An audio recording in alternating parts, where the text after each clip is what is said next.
Chapter 1.3, Evaluating Limits Analytically, Day 4, Special Trigonometric Limits. The last 2 days we talked about evaluating limits when you get indeterminate forms. That means you plug in your value and you get 0, 0 as your answer, so you have a little bit more work to do. The work we had to do 2 days ago was factoring and canceling when it was something where you could factor. If you couldn't factor, like yesterday, we had to rationalize because radicals were involved. Well, today we're going to plug in our values into trigonometric limits, and we're going to get 0 over 0. And we're going to see some special theorems to help us simplify those. Now, the first theorem we're going to look at today, we're not actually going to use, but I want to explain it because it's what's used to prove one of the theorems we're going to use. All right, and that's the squeeze theorem. The squeeze theorem says if you have three functions, one function is always less than or equal to another function and greater than or equal to a third function. So that's what we got. F here is always less than or equal to G, always greater than or equal to F, except for at one point where they're all equal. We can use this squeeze theorem to find the limit at that one point. And that's used to prove our next set of theorems. Theorem 1.9, our special trig limits. The theorem specifically it proves is theorem 1.9 number 1, which says the limit as sine x over x approaches 0 is 1. A very important side note, you must be in radians for this theorem to work.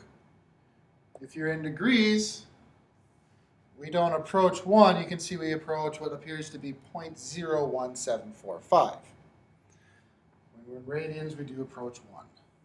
And it's a lot easier if we approach 1 than 0.01745. This other special trig limit as x approaches 0 of 1 minus cosine x over x is 0. Little memory trick I was taught. The limit of as x approaches 0, sine x over x. Well, if you take a look right here,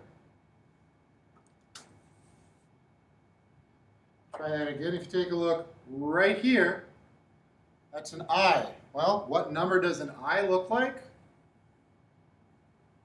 It looks like a 1. So that's why that's a 1. That's not why it's a 1, but that's how you remember it. The limit as x approaches 0 of 1 minus cosine x over x. What do we got right here? What does that look like? Oh, that's an O, and it looks like a 0. So that's how you can remember these. Now that we know them, let's use them. We're going to have some trig functions. We want to get all the trig functions to look like one of these two, if we can. All right, so this first problem, limit as x approaches 0 of 3 times 1 minus cosine x over x. Take a look at that. We got this 3 out here. By our properties from 3 days ago, we can pull that 3 out because it's a constant. We got 3 times the limit as x approaches 0 of 1 minus cosine x over x. We got 3 here. This, by theorem, is 0.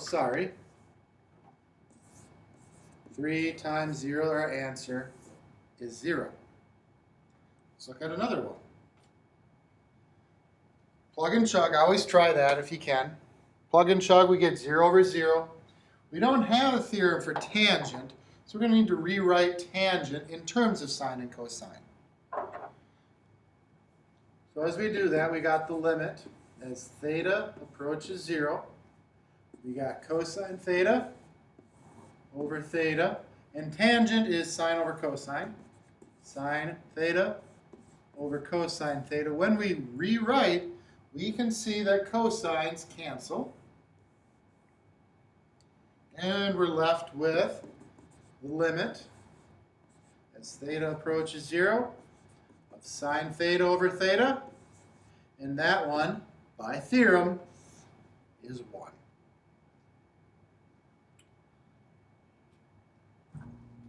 Plug and chug here. Tangent squared, we get 0 over 0.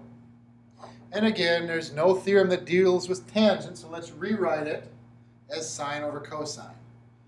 So since it's squared, we'll have the limit as x approaches 0, sine theta, and I'm going to write this out really longhand here, sine theta over x cosine squared theta. All right, well, this part right here, we can break into two limits, the yellow limit and the green limit. The limit, as x approaches 0, sine theta, or sine x, I shouldn't change variables on us, sine x over x, times the limit, as x approaches 0, of sine x over cosine squared x.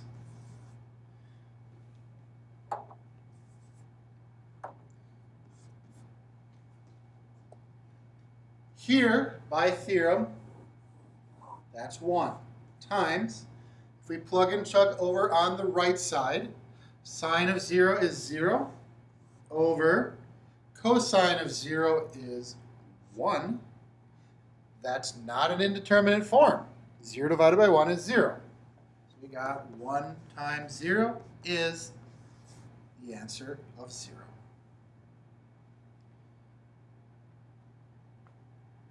Okay. This one, to show the work, it gets rather long. So I'm going to show you the work, and then I'm going to show you a shortcut. And the shortcut's rather sweet. All right? So first off, we need to write it in some form where we get sine x over x. Obviously, because we got the signs there. It'd be nice if we had our signs both on top. First off, I'm going to get them on alternate sides of x. I'm going to do that by multiplying top and bottom by x. So I got sine of 2x over x, and then x over sine of 3x. All right? Now we're almost kind of what we want. We want the inside, what's here, and what's here, to be the same. And what's here, and what's here, to be the same. So in order to accomplish that, I need to multiply this one by 2 and this one by 3. Now when I do that, I have changed the problem. So what I need to do, since I multiply the bottom by 2, I need to multiply the top by 2. And since I have multiplied the top by 3, I need to multiply the bottom by 3 as well. All right. Now, the limit, as x approaches 0, we're going to have the 2/3 out front. We'll have sine of 2x over 2x. What's inside is the same on top and bottom. This one, by theorem, will approach 1. Now this one's upside down, so I need to flip it. Sine of 3x over 3x. And to counteract the flip, I'm going to use the power of -1. Remember the theorems of the properties.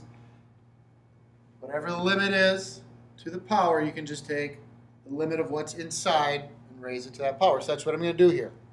Well, since 3x and 3x are the same, inside here and down there, it can approach 1, and when you flip 1, you get 1. And so we got 2/3 times 1 times 1, which equals 2/3. Now that's the long explanation. If you're doing a problem like this in your homework, you got sine 2x over sine 3x. The shortcut is to look right here. The answer is 2/3. But now you know why, and that is what I want you to know.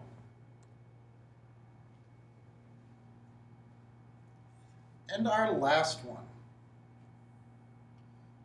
A lot of you are going to sit and look at this and say, okay, where's the 2/8 on the bottom?